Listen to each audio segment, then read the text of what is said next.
Hello, everyone, and welcome to episode 25 of This Week is Live. I'm your host, Raymond Flotat of mxdwn.com. That's Mixdown. So glad to see you well. Have a lot of ground to cover and not a lot of time today. Got some other events coming up later in this evening, so we're going to dive right into it.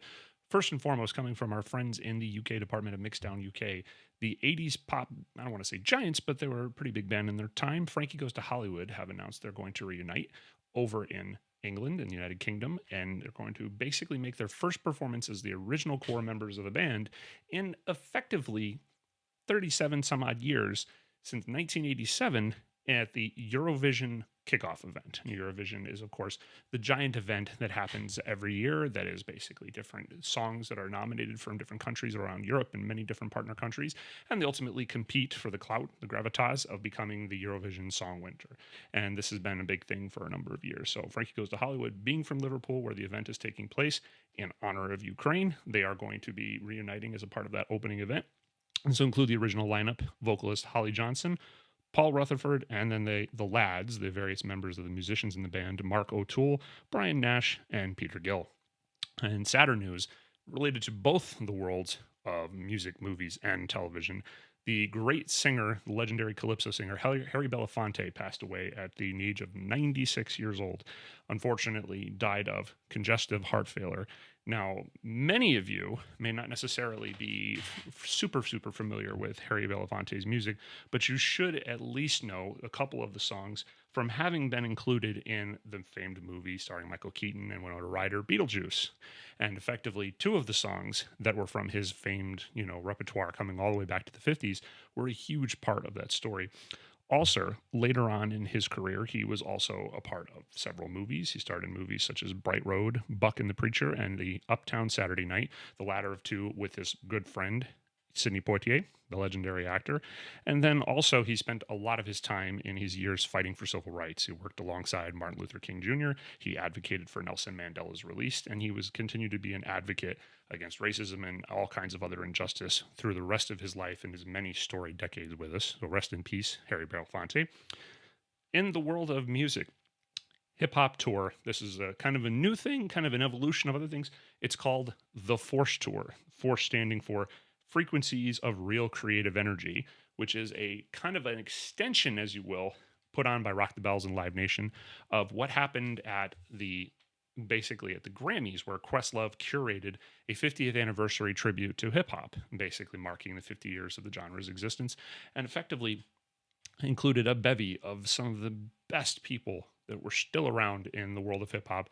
And, none of it was very long. They had to have 30, 60-second little bits as a part of the Grammys. But at the end of the day, it ended up being the best part of the show at the Grammys. Now, this is going to be a full-on arena tour, which is a massive accomplishment in and of itself. There's not a lot of hip-hop tours that get to that size and stature, but this particular tour is going to be featuring prominently LL Cool J, The Roots, DJ Jazzy Jeff, and DJ Z Trip, who has long been LL Cool J's DJ. If you don't know DJ Z Trip, he's an amazing, incredible DJ.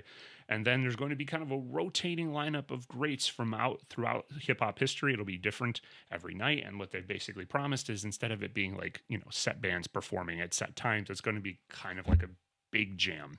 Going to be a lot of different bands coming in at different points to perform different things. Amongst the people that they're promising will show up at various dates, and it'll probably be different every single show, and there'll probably be special guests at every single show, include Queen Latifah, Salt and Peppa, Big Boy, Bone Thugs and Harmony, Common, De La Soul, Dougie Fresh and Slick Rick, Goody Mob, Ice-T, Jadakiss, Juvenile, MC Light, Method Man and Redman, Rakim, Rick Ross, and many more. Going to be a very, very exciting thing if you're a fan of classic hip-hop and vintage hip-hop. Elsewhere in the world of music, in a really, really bizarre story that's been kind of unfolding over a long period of time. Some of you might know the singer-rapper Pras Michael. Pras Michael comes from the Fugees, which was also with Wyclef Jean and Lauryn Hill. Pras Michael has, long been kind of around music, but hasn't done much recently outside of things the Fugees were doing. The Fugees were famously going to reunite again, really right at the beginning of 2020, and announce things.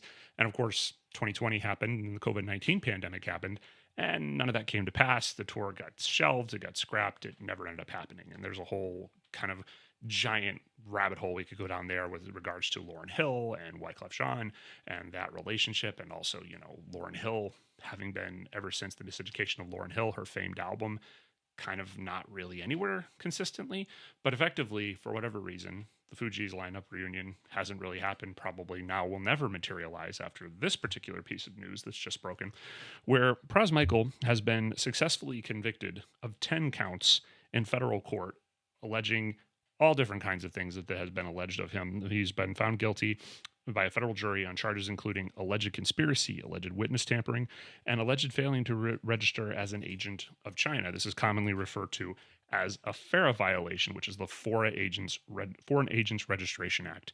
A FARA violation basically means that the United States government regards you as working on behalf of a foreign government, and that you haven't formally declared that's what your role and your purpose is. There's all kinds of strings that come with that. You have to legally declare, I'm working on behalf of another government. That's why I'm here. I'm either paid or a representative of of another country, maybe not even my country, but on behalf of another country, in order to operate and do business, because then that means they kind of watch you a little bit closely. They pay attention to what you're doing, and there's certain guidelines and boundaries within the state of U.S. law that you are or are not allowed to do. So this all comes back to a massive thing that I encourage you to read up on if you haven't heard of it, which is called the 1MDB scandal, which comes all kind of circling around a very interesting character named Joe Low. And Joe Low, or Low Tech Joe, as he's often referred to, Joe Low is essentially a person who was working on behalf of this government fund, the 1MDB fund coming out of Malaysia. And there are allegations that billions of dollars were embezzled from it, funneled all kinds of places, not the least of which including certain Leonardo DiCaprio movies. And so it's really, really worth reading into the background on the 1MDB scandal. We don't quite have enough time to go into all the nuances of the 1MDB scandal right now.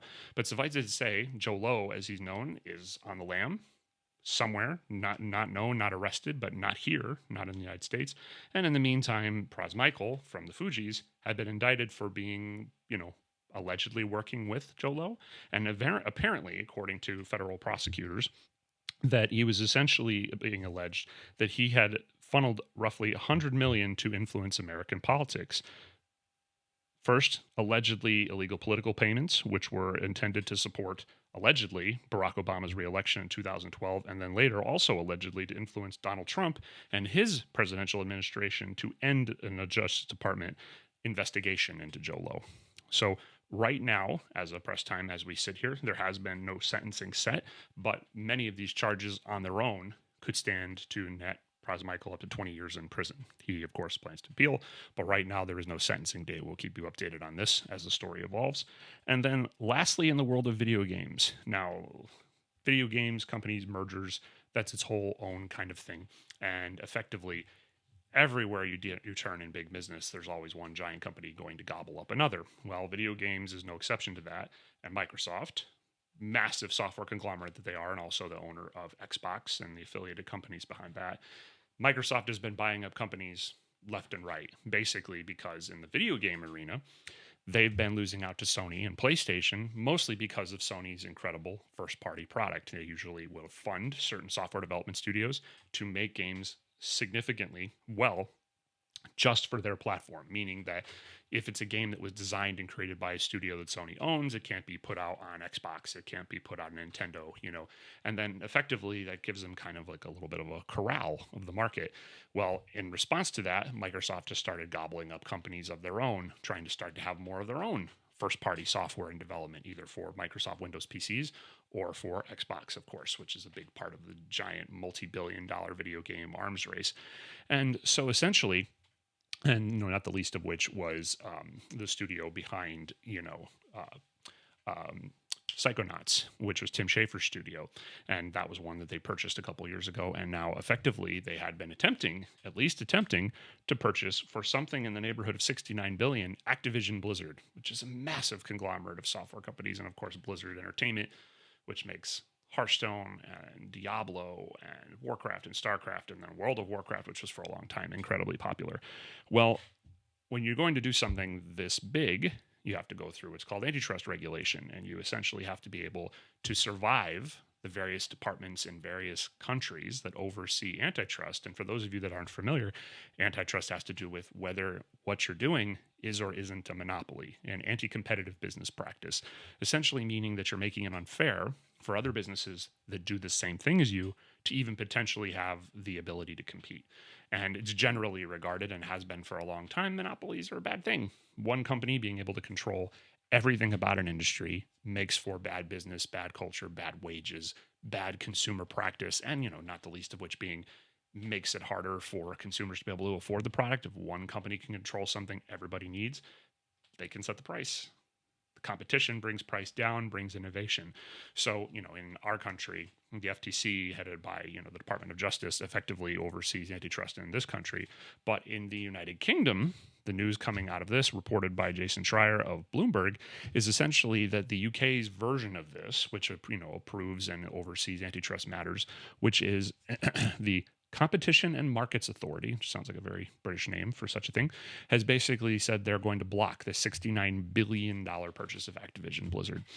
Effectively, in their determination, and this is, coming from Bloomberg's reporting on this, is that having this acquisition go through would, quote, alter the future of the fast-growing cloud gaming market, leading to reduced innovation and less choice for UK gamers over the years to come. Needless to say, Microsoft, being the juggernaut that they are, probably with an army of lawyers behind them, plans to appeal. Lastly, as we finish up here today for our little story today, as we always have in every episode of This Week is Live, I want to talk a little bit about superhero movies.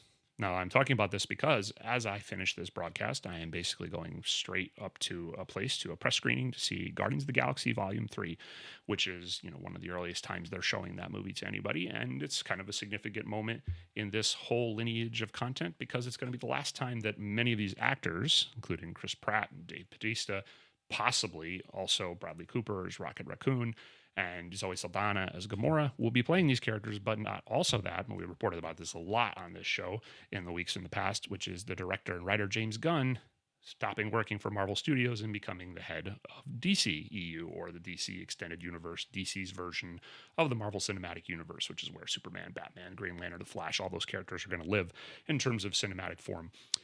Now, this particular little microcosm, all comes back to a controversy that happened some years ago where basically in the pre-pandemic times, James Gunn was riding high. Guardians of the Galaxy Volume 1 and 2 were a big success, starting to be a part of other things at Marvel in terms of what was going on at Marvel Studios.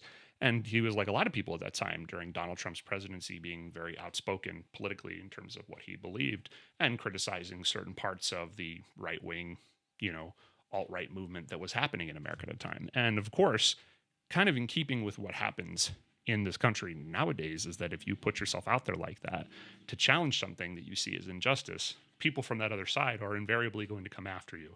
And that's what did happen. And what happened was they surfaced, I'm not going to say the exact content of them on this show, but let's just say inappropriate things that he did largely out of humor. He came out of the whole trauma teen kind of background, which for those of you know is where Charlie Kaufman and the Toxic Avenger, that film studio that's all like shock horror. And so early in his career, he made jokes like that on Twitter. He made offensive and inappropriate jokes, and they were jokes. It wasn't something he really seriously meant. But that was all it took.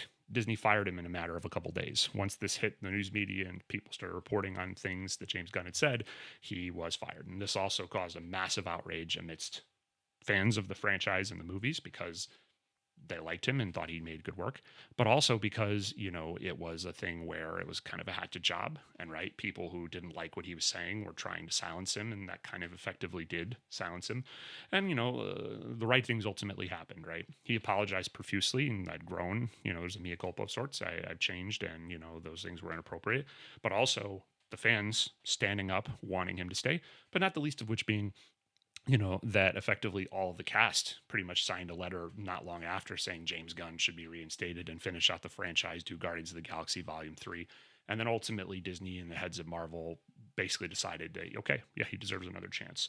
So James Gunn came back and he did the holiday special that came out last year to a little fanfare, but then also now the finale of this Guardians of the Galaxy story. And, this is kind of one of those things where, as we've covered the Marvel movies and superhero movies in general for a good number of years because they've been kind of the flashpoint of the movie industry, right? That's where money has been. That's where the action and activity has been, a lot of fan interest, a lot of passion. And, they've launched a lot of careers. A lot of people have careers now that didn't really have careers before because of their role in these superhero movies, not the least of which being people like, Chris Pratt and Chris Evans and Chris Hemsworth, but, on some extent, as much as Robert Downey Jr. had been around forever, he's regarded as the biggest of superstars now after what he did in terms of the Iron Man character in the Iron Man movies.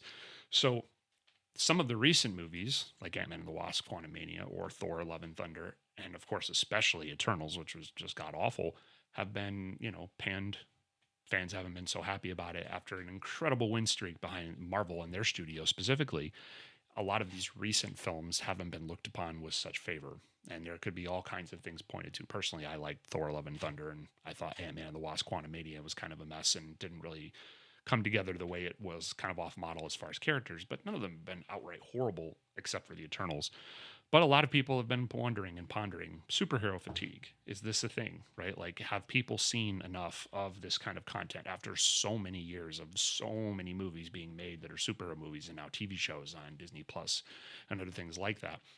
And effectively, this comes after the, all the way almost perfect arc, all the way through the Avengers finale, Avengers Infinity War, and Avengers Endgame. And, all the characters, all the cast being this big, giant fight against the villain Thanos and everything. And, this was kind of the thing where they had their moment, biggest movie ever made at that point when it came out, eclipsed even Avatar at that point as the biggest grossing movie ever made. And then effectively, it kind of has become, okay, maybe people are tired of this. And of course, Marvel's also stretched quite a bit more thin. They're trying to make stuff for TV at the same time as crank out 3 movies a year. And it's also a pandemic time where people aren't so necessarily keen on being out in a crowd. Some people more than others. The movie industry, movie theater chains in general have been suffering massively behind that alone. Just getting people out to theaters is kind of a hard thing to do nowadays. And that's affected the movies that have been made. People who like more artistic fare are having a harder and harder time finding anything like that in theaters. Of course, more and more stuff going to streaming platforms. But at the end of the day, you have to ask yourself, does anything ever really last forever? If you're a fan of superhero movies, you've had a really great run, 10, 15 years of just, boffo stuff, not to mention following, the first Spider-Man movies with Tobey Maguire and then the X-Men movies that Zack Snyder had basically directed, in the early 2000s. There was a lot of great stuff for a long time. But sometimes the mirror and the lens of things kind of shifts away. Nothing really entirely lasts perfectly forever. And sometimes things have their moment in the sun, and then sometimes that moment in the sun goes away. I'm not making any predictions about this movie I'm going to see today. I'm excited to see it like I would be any of Marvel's fare. And generally speaking, they know how to make a good action movie. They know how to make a superhero movie well, and James Gunn nonetheless.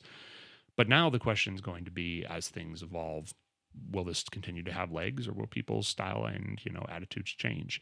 And the only thing I would basically make the case of here today, before I sign off on this broadcast, is that not everything ever really lasts entirely forever, right? Sometimes things are good for a long time, and then sometimes things change. And effectively, sometimes things become different. And it doesn't mean that it's diminished in any way. You can't take anything away from something that made billions and billions of dollars and billions of people on this planet happy.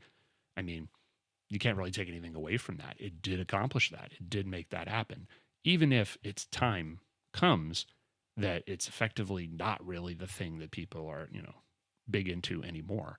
And I mean, look back to, the time way, way, way back before most of us, our time, some of our parents and people who were from that generation in the early 50s, almost half of all movies made in those days were Westerns or musicals. That was almost everything. Almost everything was a Western or a musical. It was very hard to get other things made in that time because that's what the public's appetite was. Nowadays, you see a handful of musicals and then a sporadic Western. Westerns aren't the common thing by any means anymore. But for their time, they were. And there was a ton of great things in there. And just because things change like that doesn't diminish how special this thing was at the time that it first happened. That's all for episode 25 of This Week is Live. Thank you again so much for joining me this and each and every week. If you don't already, please follow us on Twitch. Please subscribe to us on YouTube. We do these broadcasts live every week, roughly 5:30 Pacific, and on Thursdays, and then ultimately post the video on YouTube a couple days later. And if you engage with us here in YouTube and Twitch, or if you any of the other places we do, Instagram, Facebook, Twitter, we thank you so very, very much. Please join us again next week.